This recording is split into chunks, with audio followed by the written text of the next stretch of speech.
Black woman's boarding pass labeled suspicious. The airline CEO's reaction stuns everyone. You're about to hear a story that's not just about a single moment of injustice. It's about what happens when courage meets prejudice, when silence is broken, and when someone refuses to accept the unacceptable. It begins in an ordinary airport, a place where travelers come and go, where faces blur together. But for one woman, it became the stage for an unthinkable act of bias. What happened next left everyone speechless. Why was her boarding pass labeled suspicious? Who was this woman? And how did a simple misunderstanding reveal so much about the hidden prejudices that exist in our world?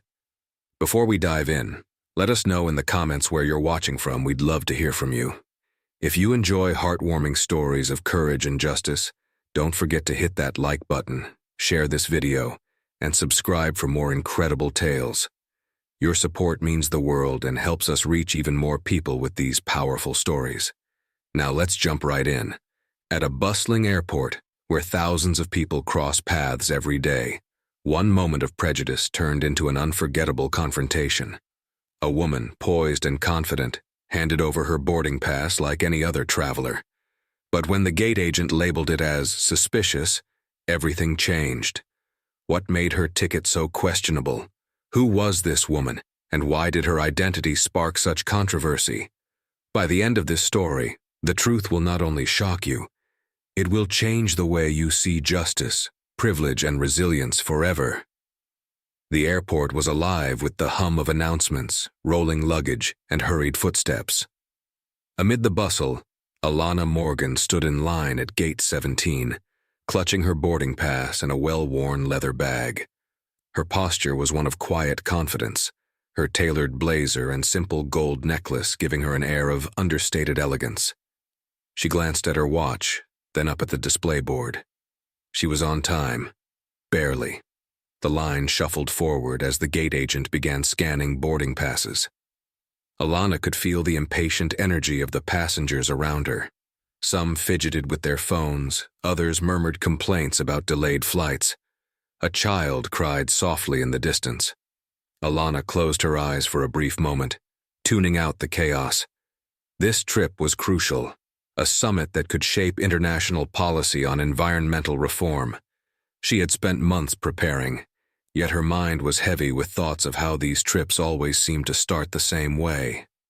Her turn came. Alana stepped forward, offering a polite nod to the gate agent, Evan Lewis. He barely glanced at her before taking her boarding pass.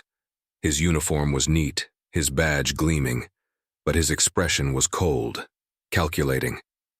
Alana immediately felt a shift in the air.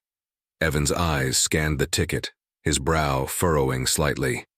He looked up at her, his gaze sharp. "Where did you get this?" he asked, his voice loud enough to turn a few heads. Alana blinked, caught off guard by the tone. "Excuse me?" she said, her voice calm but firm. "This boarding pass," Evan continued, holding it up like a piece of contraband. "It's unusual." Alana frowned. "I booked it online just like everyone else," she replied, her patience unshaken. Evan's lips curled into a condescending smirk. "Well, it's flagged in the system as suspicious. I'll need to verify this." The line behind her began to grumble. A man in a suit muttered, "Just let her through, we're all waiting." Alana turned slightly, catching the irritated stares of the crowd. She took a steadying breath. "I'm not sure what the issue is," Alana said, keeping her voice even. "The ticket is valid. You can check the details if you like." Evan didn't respond immediately. Instead, he tilted his head, scrutinizing her as though he were piecing together a puzzle. Finally, he gestured toward the side. "Step over there, ma'am. Security will handle this." Alana felt a wave of heat rise to her cheeks. The murmurs grew louder, passengers whispering to one another, eyes darting between her and Evan. She looked him square in the eye. "This is unnecessary," she said. "I've provided everything you need. It's protocol," Evan snapped. "Step aside." Reluctantly, Alana moved to the designated area. She felt the weight of dozens of eyes on her as she stood alone, her boarding pass now clutched tightly in her hand. A lump formed in her throat, but she swallowed it down. She had faced worse than this. Minutes later, 2 uniformed officers approached her. One was tall and broad, with a stern face that betrayed no emotion. The other was shorter, his expression a mixture of irritation and amusement. "Ma'am," the taller officer said, his voice clipped, "we need to ask you a few questions." Alana glanced at his badge. Officer Grant. She met his gaze without flinching. What questions could you possibly have about a boarding pass? "It's flagged," Grant said, his tone suggesting the answer should be obvious. "We need to verify your identity." "I've already shown my ID," Alana replied, her voice steady but firm. "I'm traveling for official business. If you check your system—" "Ma'am," the shorter officer interrupted, his smirk widening. "Just hand over your documents and let us do our job." Alana's jaw tightened, but she reached into her bag and retrieved her passport. She handed it over, her fingers brushing against the sealed folder inside. She hesitated for a moment, then withdrew her hand. The folder stayed where it was, untouched. The officers examined her passport, flipping through the pages. Grant raised an eyebrow. "This looks legitimate," he said, his tone laced with skepticism. "Because it is," Alana replied coolly. Grant glanced at her bag. "What else are you carrying?" "Personal belongings," she said. Grant's eyes narrowed. "Mind if we take a look?" Alana hesitated. The murmurs behind her were growing louder, more curious. She could feel the tension building, the stares boring into her back. She drew in a slow breath and said, "Only if you provide a valid reason." Grant smirked, a flicker of annoyance crossing his face. "Suspicious behavior is reason enough." Alana held his gaze. She knew where this was going, and it wasn't about a boarding pass. Still, she nodded. "Fine, but I'll be documenting this." Her calm declaration seemed to catch both officers off guard. Grant's smirk faltered. Without another word, he reached into her bag and pulled out the sealed folder. "What's this?" he asked, holding it up. The golden presidential insignia gleamed under the fluorescent lights. "That's confidential," Alana said, her voice sharp for the first time. Grant chuckled, ignoring her protest as he inspected the folder. "Looks pretty official. Let's see if it's real." "Don't," Alana said, stepping forward, but the shorter officer moved to block her. The crowd watched in silence as Grant opened the folder. His eyes scanned the document inside, and for a moment his smug expression faltered. He quickly closed it and handed it to the shorter officer. "This isn't over," Grant muttered, tucking the folder under his arm. Alana's heart pounded in her chest, but she stood tall. She would not be reduced to silence. Whatever game they were playing, it was about to end. The boarding area buzzed with the hum of everyday travel chaos, announcements echoing over the intercom, families shuffling their luggage, business travelers glued to their phones. Yet for Alana Morgan, the noise seemed to dull, replaced by the sharp sting of tension radiating from the gate. The tall, broad-shouldered officer who approached her carried an air of quiet authority. His name tag read Officer Grant, but his face bore no hint of respect. Instead, his narrowed eyes spoke volumes, as though he had already formed a judgment the moment he saw her. "Ma'am," he began, his tone dripping with condescension, "I need to see some identification." Alana felt her breath hitch momentarily, but quickly regained her composure. She had faced tougher interrogations in boardrooms and diplomatic chambers. This was no different, or so she told herself. Carefully, she opened her bag, retrieving her passport and government-issued ID. Her movements were deliberate, ensuring no sudden gestures that could be misconstrued. She was all too aware of the implicit biases that danced around her skin color in situations like these. Grant barely glanced at her ID before turning to his partner, Officer Taylor, who had arrived seconds behind him. Taylor, younger and less seasoned, looked uneasy but said nothing as Grant smirked and gestured toward the boarding pass Alana still held. "What's your business on this flight?" Grant pressed, his gaze flitting between her and the ticket. His voice wasn't just asking a question, It was challenging her presence, her right to occupy this space. Alana met his eyes squarely, her calm masking the growing churn of frustration inside her. "I'm traveling for work," she replied evenly. "I don't see how that's relevant to my boarding pass." "It's very relevant," Grant shot back. "We've had incidents, you see. People using fake passes to sneak onto flights. Can't be too careful." The insinuation hung heavy in the air. Alana clenched her jaw but forced herself to remain calm. "My documents are all in order," she said firmly. "You're welcome to verify them." Grant smirked again, leaning in closer as if to intimidate her. "Oh, we'll verify them all right. Don't you worry about that." Alana's fingers tightened around the strap of her bag. She could feel the weight of stares from other passengers now, some curious, others judgmental. A family nearby whispered among themselves, the mother pulling her children closer, as if proximity to Alana posed a threat. A group of teenagers snickered, their laughter faint but unmistakable. She caught fragments of their words. "Must have done something shady." The sting of humiliation prickled at her skin, but Alana refused to let it show. She lifted her chin slightly, her expression resolute, though inside her frustration was mounting. This wasn't the first time she had faced such baseless assumptions, and she doubted it would be the last. Grant motioned to Taylor, who hesitated briefly before stepping closer. "Search her bag," Grant ordered. Alana's eyes flashed. "Excuse me?" she said, her voice sharp now. "There's no cause for that. My bag has already gone through TSA screening." Grant raised a brow, his smirk widening. "Ma'am, I'd advise you not to interfere. We're just doing our job." The phrase, "just doing our job," was one Alana had heard too many times. It was a shield used to justify prejudice, to disguise bias under the guise of protocol.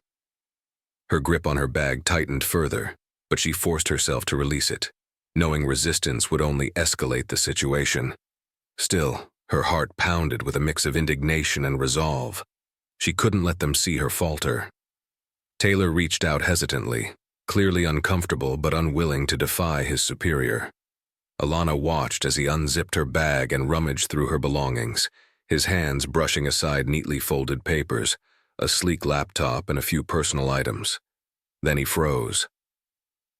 Sir," Taylor murmured, lifting a dark leather folder embossed with a gold presidential seal. He looked between Alana and Grant, uncertainty flickering across his face. Grant snatched the folder from Taylor's hands, his smirk briefly replaced by a flash of surprise. He held it up, turning it over as though searching for something incriminating.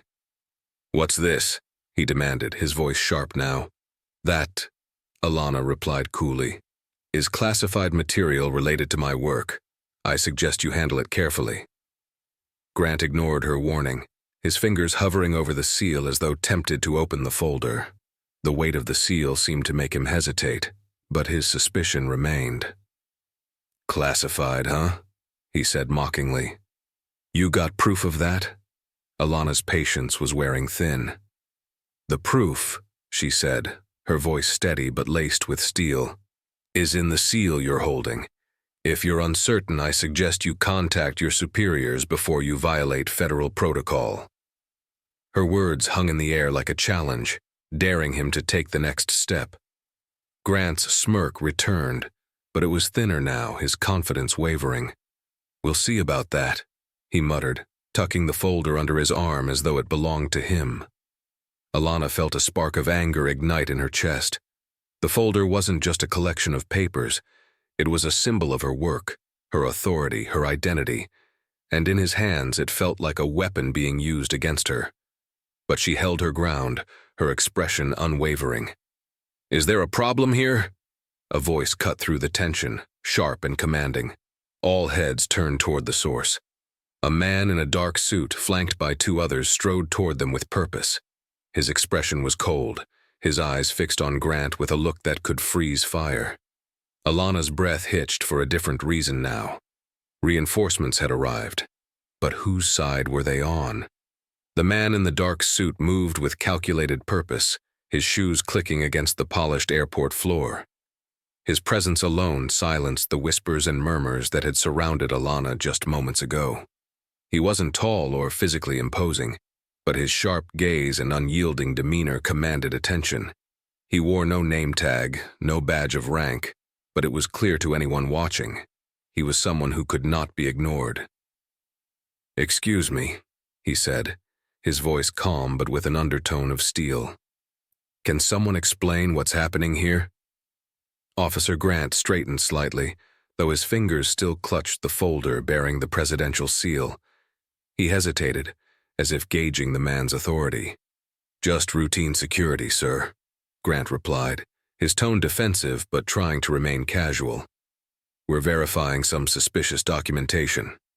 The man's eyes flickered to the folder in Grant's hand, and his jaw tightened. He turned his attention to Alana, his gaze softening just slightly. "Ma'am, are you all right?" he asked, his tone shifting to something more respectful. Alana exhaled, a mix of relief and residual tension.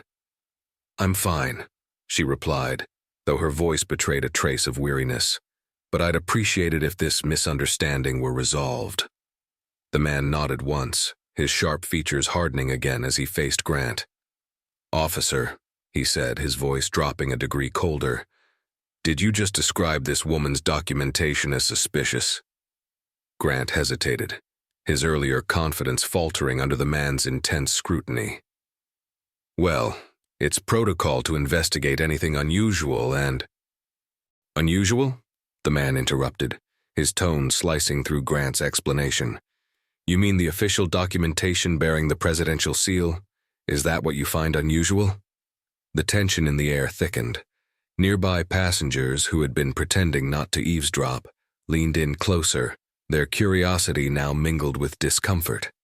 Even Officer Taylor shifted awkwardly on his feet, clearly regretting his involvement in the incident. Grant's smirk had vanished entirely now.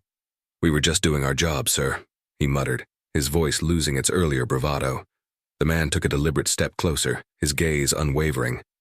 "Your job," he said slowly, "does not include mishandling classified materials or humiliating a U.S. diplomat." Grant blinked, the words hitting him like a slap. "Diplomat?" he stammered.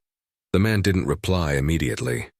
Instead, he reached into his jacket pocket and pulled out a sleek identification badge, holding it up for all to see. The silver lettering was unmistakable.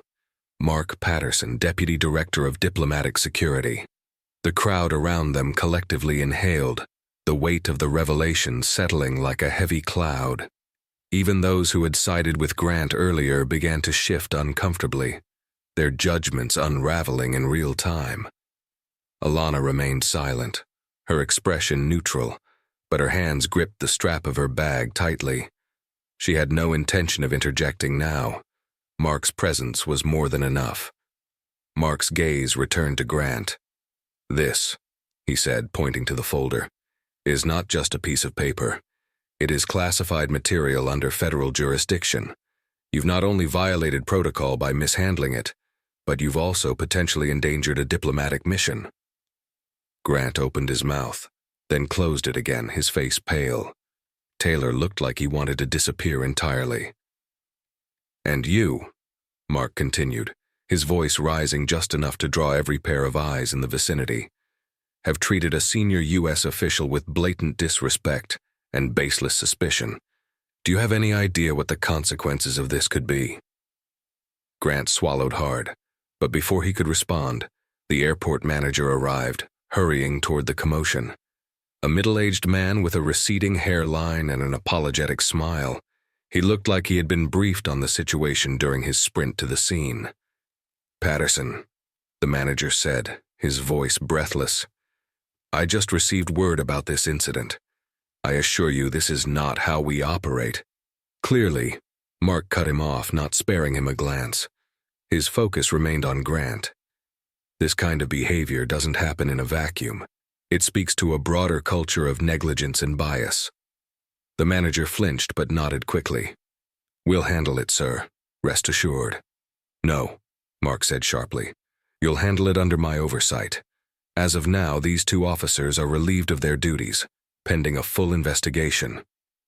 Grant's face turned a deep shade of red. "Sir, Enough," Mark snapped. His voice carried the weight of finality. You've done enough." For the first time, Grant looked truly small. His shoulders sagged, and he released the folder as though it had burned him. Mark caught it effortlessly, inspecting it briefly before turning to Alana. "Morgan," he said, his tone softening again. "I sincerely apologize for the treatment you've received. If there's anything you need, please let me know." Alana inclined her head slightly, her voice steady despite the emotions swirling within her. "Thank you, Patterson. I'd just like to board my flight now." "Of course," Mark replied. He stepped aside, gesturing for her to proceed. As Alana walked toward the gate, the sea of onlookers parted for her. She held her head high, her composure unshaken despite the turmoil of the past hour. But as she handed her boarding pass to a now nervous attendant, she couldn't help but feel the weight of every judgmental gaze that had been cast upon her. Justice had been served, yes, but the scars of prejudice lingered, faint but undeniable. She promised herself that this incident would not go unanswered, not just for her, but for everyone who had ever been treated as though they didn't belong. As she took her seat on the plane, her mind was already crafting her next move. Justice, after all, wasn't just about karma hitting back. It was about change, real, systemic change, and Alana Morgan was not someone who left battles unfinished. The plane hummed softly as it prepared for departure. Alana sat by the window, staring out at the tarmac, the sunlight refracting off the sleek wings. But the serene view did little to calm the storm within her. She gripped the armrest tightly, her mind replaying the events at the gate. Each condescending word, every accusatory glance burned like a fresh wound. A faint cough from the aisle drew her attention. The flight attendant, a young woman with a polished appearance and a name tag that read Emily, hesitated before addressing Alana. "Ma'am," she said softly, her tone strained, "would you mind stepping off the plane for a moment? There seems to be an issue." Alana's stomach tightened. She glanced around the cabin. Passengers shifted in their seats, their gazes flickering toward her with curiosity and, in some cases, suspicion. She felt the weight of their judgment pressing down on her, a suffocating reminder of how easily her identity could be questioned. "What kind of issue?" Alana asked, her voice measured but firm. Emily avoided her gaze. "It's a routine check. It won't take long." Alana inhaled deeply, steadying herself.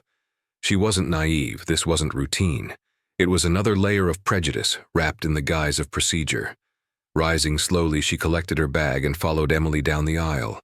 The whispers started almost immediately, a low hum of speculation that followed her like a shadow. "Do you think she's in trouble?" "Probably something serious. They wouldn't pull her off for nothing." "I knew something was off about her." Each word was a dagger, but Alana kept her head high, refusing to give them the satisfaction of seeing her falter. When she stepped onto the jet bridge, 2 airport security officers stood waiting. One of them was Officer Taylor, looking more nervous than before.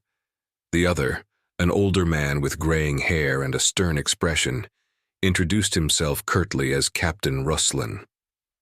"We need to ask you a few more questions, Morgan," Ruslan said, his voice devoid of warmth. He gestured toward a small room off to the side of the gate area.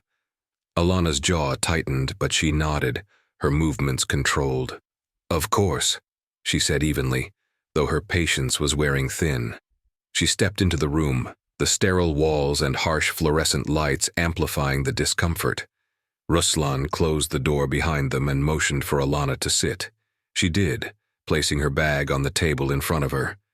Taylor stood awkwardly by the door, his eyes darting between Alana and Ruslan.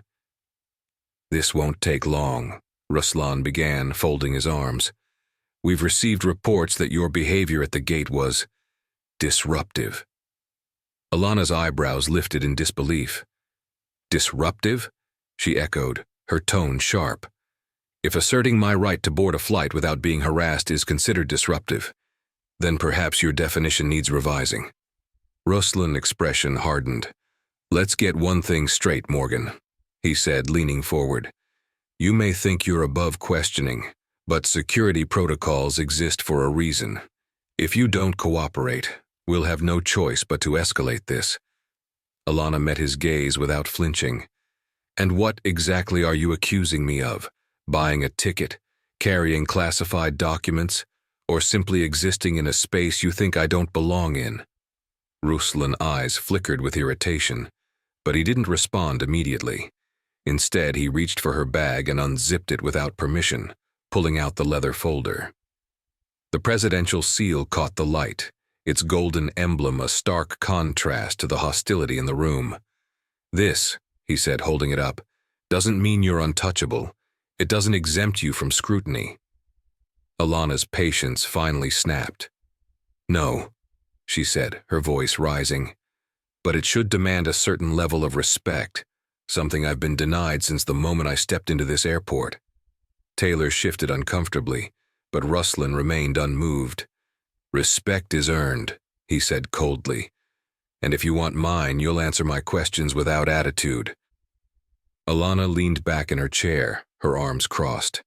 "Respect is not yours to grant or withhold," she said, her tone icy.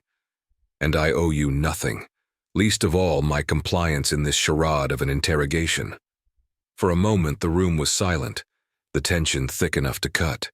Ruslan stared at her, his face unreadable, while Taylor seemed to shrink against the wall, his discomfort growing by the second. Finally, the door burst open, and Mark Patterson strode in, his expression a mask of controlled fury. His eyes immediately landed on Ruslan, and his voice was like a whip cracking through the air. "What the hell is going on here?" Ruslan straightened, but his confidence wavered. "We're conducting a security check, Patterson. Nothing more." Mark's gaze shifted to the folder in Ruslan's hand. "That's classified material," he said, his tone dangerously low. "And you've now violated federal protocol by mishandling it." Ruslan stammered, his earlier bravado crumbling. I was just ensuring there were no security risks." Mark stepped closer, his voice cutting him off. "The only risk here is you. This woman is a U.S. ambassador on official business, and you've subjected her to baseless harassment and humiliation. Do you have any idea what kind of liability you've just created for yourself? For this airport?" Ruslan opened his mouth to respond, but no words came out. His face had turned an ashen gray, and he seemed to shrink under Mark's unrelenting glare. Mark turned to Taylor. "And you? Did you stand by and let this happen?" Taylor's face flushed and he stammered an apology, but Mark wasn't interested in excuses. "Both of you will answer for this," he said, his tone final. He turned to Alana, his expression softening. "Morgan, I deeply regret this. If you're ready, I'll personally escort you back to your flight." Alana stood, her dignity intact despite the ordeal. She met Ruslan's gaze one last time, her voice calm but firm. "Respect isn't earned, it's a right, and perhaps one day you'll understand that." As she followed Mark out of the room, the air felt lighter, though the scars of the experience lingered. The battle wasn't over, not for her, and not for the countless others who faced similar prejudices every day. But in this moment, justice had begun to tip the scales. As Alana stepped back into the terminal, escorted by Mark Patterson, her every step was heavy with unspoken tension. The gate area, once a hive of mundane travel activity, had transformed into a stage. Passengers who had been whispering, gawking, and speculating now pretended to be occupied, but their sideways glances betrayed their true focus. Alana felt the weight of their silent judgments pressing against her back. Mark walked beside her, his face a study in controlled fury. His presence was reassuring, a barrier against the storm of prejudice she had endured. But Alana knew the damage had already been done. The echoes of humiliation, the assumptions, the pointed stares, those didn't fade with an apology or a show of authority. As they approached the gate, the attendant, Evan Lewis, stood stiffly, his earlier arrogance now replaced with visible unease. His hands fidgeted with the edges of a clipboard, and his lips pressed into a thin line as he avoided Alana's gaze. Behind him, the gate manager, a middle-aged woman with carefully styled hair and a name tag reading Rebecca Carter, stepped forward, her smile strained. "Morgan," Rebecca began, her voice syrupy with forced politeness. On behalf of the airline, I'd like to personally apologize for the inconvenience you've experienced today. This is not reflective of our values, and we take these matters very seriously. Alana studied Rebecca for a moment, her expression unreadable. The words were rehearsed, hollow. They weren't an acknowledgement of wrongdoing. They were damage control. Her instinct, honed by years of navigating delicate diplomatic situations, told her this wasn't about her. It was about the airline protecting itself. Mark, however, wasn't in the mood for corporate platitudes. "Carter," he said sharply, cutting through Rebecca's polished tone. "Save the canned apology. What steps are being taken to ensure this doesn't happen again?" Rebecca's smile faltered, and her eyes darted nervously to Evan, who shrank under her gaze. "We'll be conducting a thorough review of today's events," she said, her words slower now, as though she were choosing them carefully. "And appropriate action will be taken with the staff involved." "Appropriate action," Mark repeated, his voice dripping with skepticism. "Let me be clear. This is not just about today's events. This is about systemic prejudice, bias that allowed your staff to single out a diplomat, to humiliate her, and to violate federal protocols. An apology isn't enough." Rebecca's face flushed, but she nodded quickly. "Of course, Patterson, we understand. Rest assured." "I'll rest assured," Mark interrupted, "when I see actual consequences." Alana placed a hand on Mark's arm, her touch light but grounding. She could sense his frustration, his need to protect her, but she also knew this wasn't the moment for a drawn-out confrontation. Not here, not in front of a crowd that was already too eager to pass judgment. "Thank you, Mark," she said softly, her voice steady. "But I think we've made our point." Mark hesitated, his jaw tightening, but he nodded. He turned back to Rebecca and Evan, his gaze icy. "This isn't over. You'll be hearing from the Department of State." Rebecca paled further, and Evan looked as though he wished the floor would swallow him whole. Alana felt no sympathy. They had stripped her of her dignity in front of an audience, and now they were facing the consequences of their actions. As she turned to reboard the plane, the whispers began again, quieter this time but no less cutting. Words like privileged and overreaction floated through the air, their edges sharp enough to draw blood. Alana's steps faltered for just a moment before she forced herself forward, her head held high. Back in her seat, Alana stared out the window, the hum of the plane filling the silence around her. She could still feel the stares of the passengers, their curiosity and judgment like 1,000 tiny needles pricking at her skin. Her shoulders were tense, her chest tight, as though the weight of the entire incident was pressing down on her all at once. A flight attendant appeared by her side, her face nervous but kind. "Morgan," she said softly, "can I get you anything? Water, tea?" Alana glanced at her, the offer genuine but tinged with unease. "No, thank you," she replied, her voice polite but distant. The attendant lingered for a moment before nodding and retreating. Alana sighed, leaning back in her seat. The plane began to taxi, the vibrations rattling through the cabin, but she barely noticed. Her mind was elsewhere, replaying the day's events like a film stuck on repeat. Every moment, the accusatory tone of the gate agent, the smirks of the security officers, the whispers of the passengers, was a reminder of how quickly assumptions could strip someone of their humanity. No title, no achievement, no level of success could shield her from the insidious reach of racism. And yet, Alana wasn't defeated. She was angry, yes, deeply so. But beneath the anger was a resolve that burned brighter. This wasn't just about her. It was about everyone who had ever been made to feel small, to feel like they didn't belong. It was about the countless voices that had been silenced, the stories that had been ignored. As the plane lifted off the ground, Alana's grip on the armrest tightened. She would not let this incident become just another story of injustice swept under the rug. She had the power, the platform, and the voice to demand change, and she intended to use it.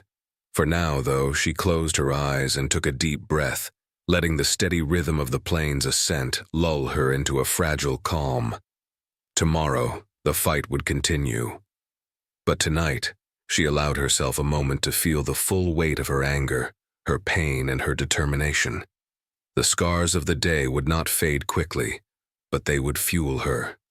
They would remind her why she fought and whom she fought for. And that, she thought, was a battle worth enduring. The following morning, sunlight streamed through the windows of Alana Morgan's modest yet elegant hotel suite. The city outside hummed with life, a contrast to the stillness inside. Alana sat at the small desk by the window, her laptop open in front of her, but her focus drifted.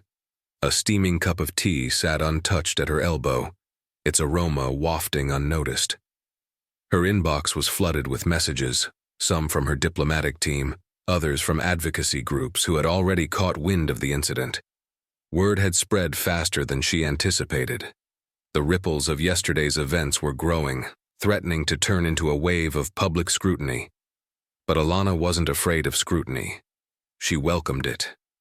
Taking a deep breath, she began typing, her fingers moving steadily across the keyboard.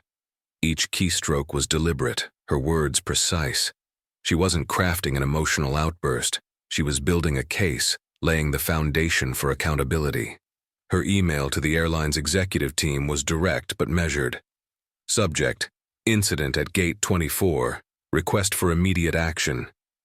Dear team, I am writing to formally address the discriminatory treatment I experienced at your airport yesterday.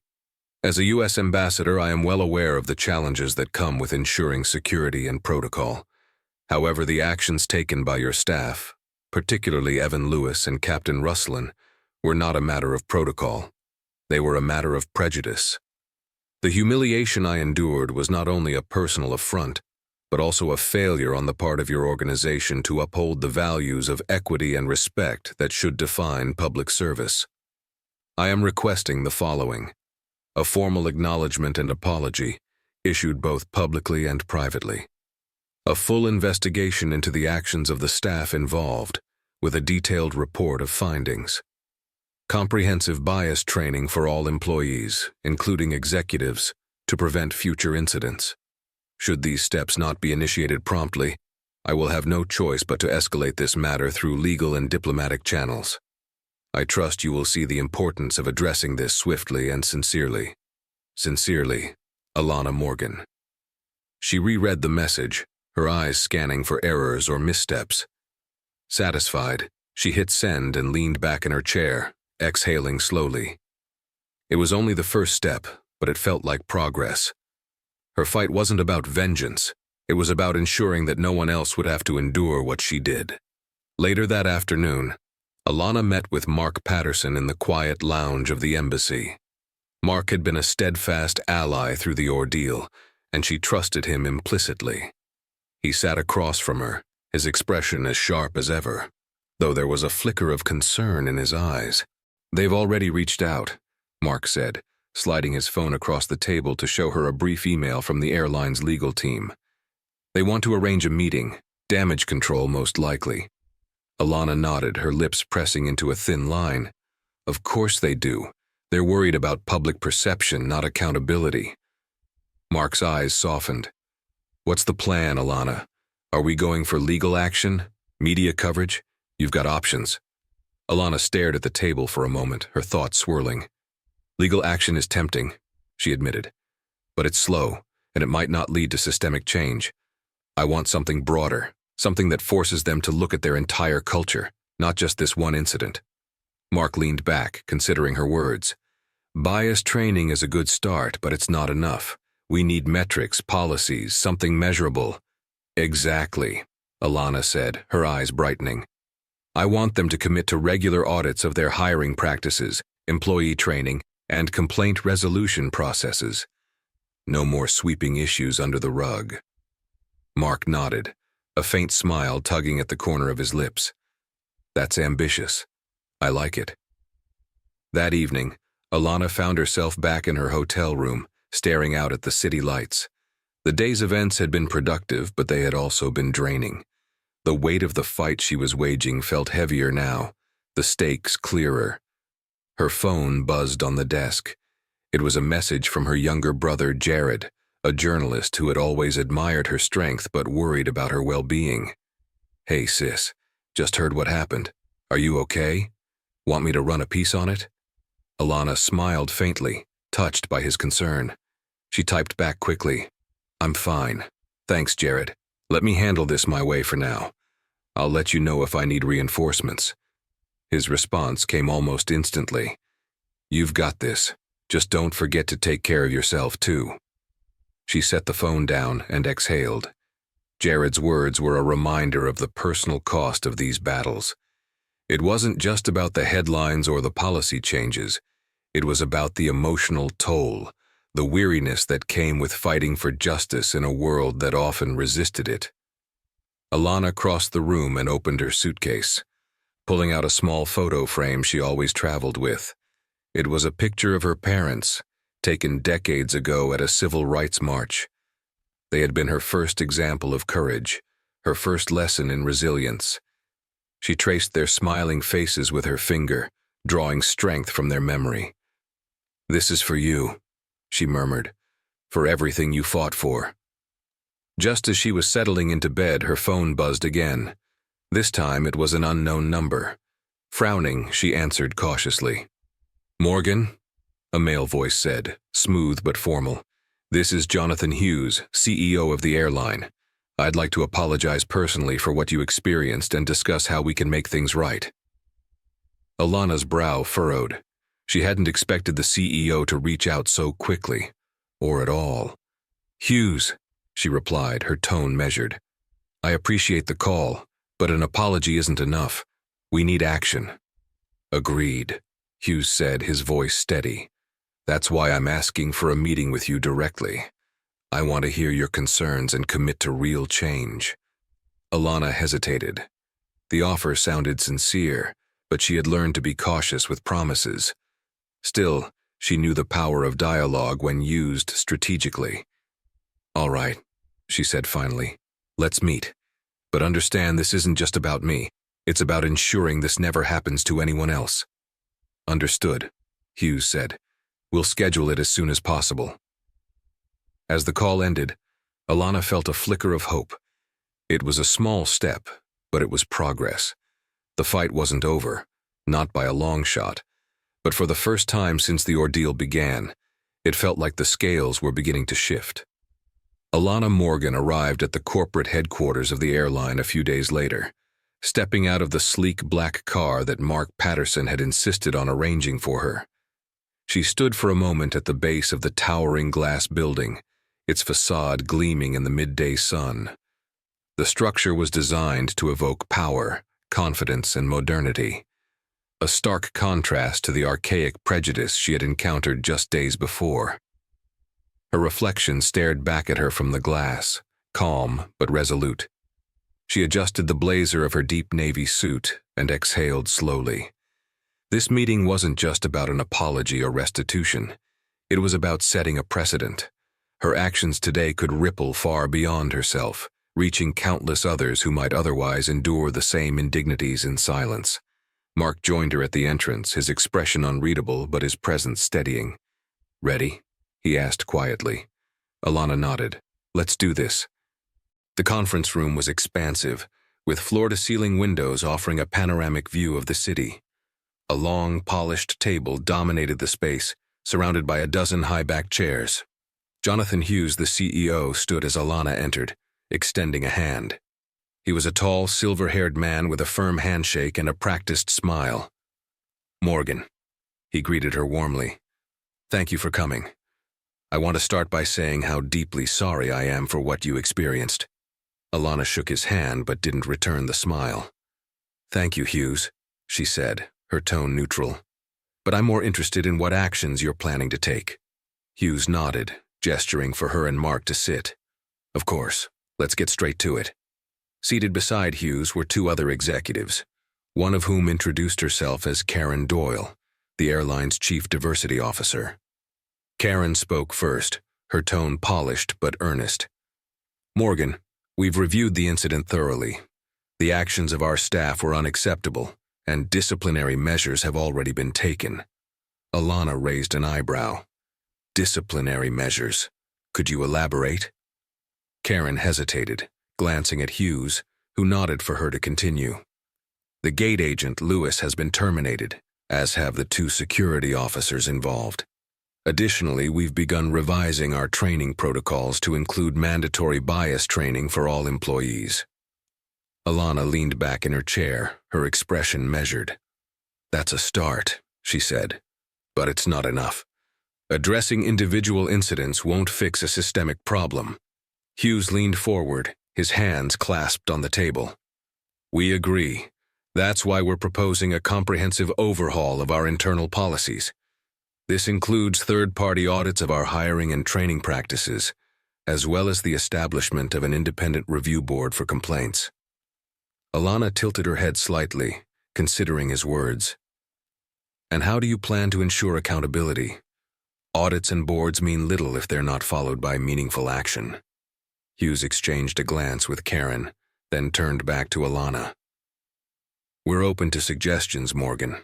That's why we wanted you here, not just to address what happened, but to help us prevent it from happening again." Alana took a moment to collect her thoughts, her eyes scanning the faces around the table. For years, she had fought for inclusion, for representation, for the opportunity to be heard in rooms like this one. Now that she was here, she felt the weight of that responsibility keenly. "I appreciate your willingness to listen," she began, her voice steady. "But this isn't just about policies. It's about culture. If you want real change, you need to start at the top." Hughes frowned slightly. "What do you mean?" "I mean you need to lead by example," Alana said firmly. "That includes not only implementing these changes, but also publicly committing to them. Transparency is key. Publish your audit results. Show the public what steps you're taking and hold yourselves accountable if you fall short." Karen nodded slowly, jotting down notes. "That's a valid point," she said. "Accountability is critical." "And another thing," Alana continued, "bias training isn't a one-and-done exercise. It needs to be ongoing, integrated into every level of your organization. Employees need to understand not just what bias looks like, but how to actively counter it." Hughes leaned back in his chair, his expression contemplative. "You've given us a lot to think about," he said finally. "But I think you're right. If we're going to do this, we need to do it thoroughly." The meeting lasted over 2 hours, delving into the specifics of implementation and timelines. By the end, Alana felt both exhausted and cautiously optimistic. As she and Mark left the building, he turned to her with a rare smile. "You were incredible in there," he said. "I think they're actually going to follow through." Alana managed a small smile of her own. "We'll see. Words are easy. Actions are harder." Mark nodded, his expression serious again. "True, but you've given them no room to back out. They know you'll hold them accountable." As they reached the car, Alana paused, glancing back at the gleaming building. It still represented power, but now it also held the promise of change. She allowed herself a moment of quiet satisfaction before stepping into the car. That evening, back in her hotel room, Alana sat by the window, a cup of tea warming her hands. The city lights glittered below, their brightness a stark contrast to the shadows that lingered in her mind. She thought of her parents, of the countless marches they had joined, the risks they had taken to fight for equality. They had passed that fight on to her, and today she had carried it forward. It wasn't over. There was still so much work to be done. But today had been a step in the right direction. Her phone buzzed on the table. It was Jared. "Proud of you, sis. Let me know how else I can help." Alana smiled, her heart swelling with gratitude. She set the phone down and gazed out at the city, her resolve solidifying. The fight for justice wasn't easy, and it was far from over. But she was ready to keep going one step at a time. Tomorrow would bring new challenges, new battles. But for tonight, she allowed herself to rest, knowing that she had made a difference, and that she would continue to do so. The following week, Alana stood at the podium of a packed conference hall, the weight of the moment settling over her like a heavy yet empowering cloak. She had been invited to speak at a forum on diversity and inclusion in corporate culture, a direct result of the incident at the airport and her determined pursuit of accountability. The room buzzed with quiet anticipation, Executives from major companies, activists, and members of the media all waited for her to begin. Alana took a steadying breath and began, her voice calm but commanding. "Good evening," Alana began, her gaze sweeping the room. "A week ago I stood in a very different space, an airport terminal, where my identity was questioned, my dignity was stripped, and my humanity was diminished by prejudice." Her words hung in the air, heavy with emotion. She paused, letting the silence amplify the impact of her statement. "What happened to me wasn't unique. It wasn't an isolated incident.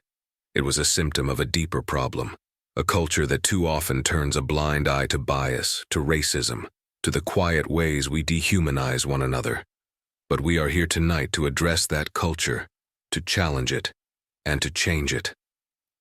The audience was silent, riveted. Alana continued, recounting the steps she had taken after the incident.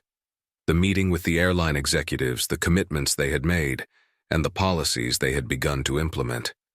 "I'm sharing this story," she said, "not to vilify, but to illuminate. Change doesn't come from avoidance. It comes from confrontation. It comes from accountability.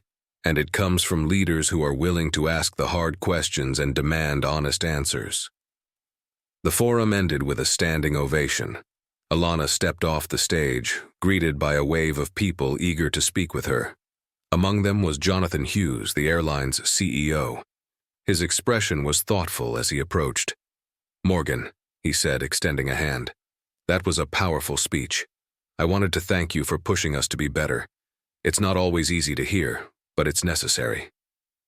Alana shook his hand, her smile faint but genuine. "Accountability is a process, Hughes. I hope you're committed to seeing it through." "I am," he said firmly. "And I hope we can continue working together to ensure that commitment lasts." They exchanged a few more words before Hughes left, and Alana turned to Mark, who had watched the exchange from a distance. "Well," Mark said with a grin, "you've officially become their moral compass." Alana chuckled softly. "Let's hope they follow it." Over the next several months, Alana's advocacy sparked broader conversations across industries.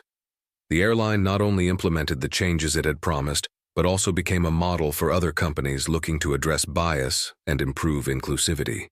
The story of Alana's ordeal spread, but more importantly, so did the story of her resilience and determination. She became a symbol of what could happen when individuals refused to stay silent, when they demanded better. Not just for themselves, but for others. One evening, Alana returned to her family home for a rare evening of rest. She sat on the porch with her brother, Jared, the two of them sharing a bottle of wine as the sun dipped below the horizon. "You know," Jared said, swirling his glass, "Mom and Dad would be so proud of you." Alana smiled, her eyes misting. "I hope so. Everything I do, it's because of them. Because they showed me what it means to fight, even when the odds are against you." Jared raised his glass. "To them, then. And to you." They clinked glasses, the sound ringing softly in the quiet evening air. Later that night, Alana sat at her desk, pen in hand, writing in her journal, a practice she had picked up from her mother. She wrote about the journey, about the pain and the triumph, about the work still to be done. Her final words on the page captured the heart of her resolve. Justice is not a destination. It's a journey, one step at a time, one voice at a time. And as long as I have breath, I will keep walking. With a deep breath, she closed the journal, feeling lighter than she had in weeks. The fight wasn't over, but tonight she allowed herself to rest. For tomorrow, a new battle awaited, and she was ready. Months turned into years, and Alana's efforts continued to ripple outward. Policies changed, lives improved, and voices once silenced found their power. Her name became synonymous with justice, her story a beacon for those still fighting. And though the world was far from perfect, it was a little better because of her refusal to accept the unacceptable. For Alana Morgan, that was enough. And so, what started as an ordinary journey turned into a powerful fight for justice. A reminder that courage and resilience can challenge even the deepest prejudices. Alana's story isn't just about one moment. It's about inspiring change and standing tall in the face of adversity. If this story moved you, taught you something, or simply made you think, don't forget to hit the subscribe button and turn on notifications. Together we can share more stories that matter and create conversations that lead to real change. Thank you for watching, and I'll see you in the next one.